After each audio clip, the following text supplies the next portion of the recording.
اپنی صحت کو ہمیشہ ترجیح دیں۔ اگر آپ کی صحت کو نقصان پہنچے گا تو باقی سب کچھ گر جائے گا۔ باپ کی نصیحت سب کو بری لگتی ہے، لیکن باپ کی وصیت سب کو اچھی لگتی ہے۔ جب عقل پختہ ہو جاتی ہے تو گفتگو ختم ہو جاتی ہے۔ جن چیزوں کا تعلق قسمت سے ہے انہیں کوشش سے، اور جن چیزوں کا تعلق کوشش سے ہے انہیں قسمت سے ہرگز حاصل نہیں کیا جا سکتا۔ کسی نہ کسی کام میں مصروف رہیں، کیونکہ مصروف شخص کے پاس کبھی نہ خوش ہونے کا وقت نہیں ہوتا۔ دروازہ چھوٹا ہی رہنے دو اپنے مکان کا، جو جھک کر آئے سمجھ لو وہی اپنا ہے۔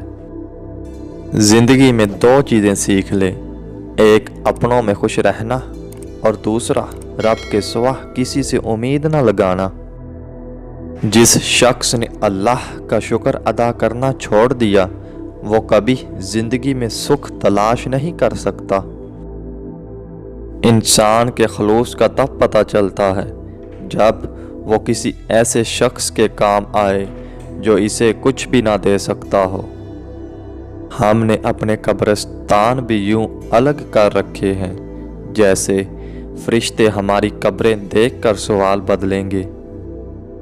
انسان مرتا مر جائے، لیکن کبھی بھی ان سہاروں پہ بھروسہ نہ کرے جو کئی بار اس کی بنیادوں کو ہلا چکے ہوں۔ جس کی شکل انسان والی ہے اس کی مدد کرتے وقت مذہب نہ پوچھنا، بس مدد کر دینا۔ جو نوجوان روزانہ دو چیزیں کھائے کبھی بوڑھا نہیں ہوگا، بادام جو رات کو بھگو کر رکھے ہو اور چنے۔ اگر تم ہنستے ہو تو ساری دنیا تمہارے ساتھ ہنسیں گی، لیکن روتے وقت تمہیں اکیلا رونا پڑے گا۔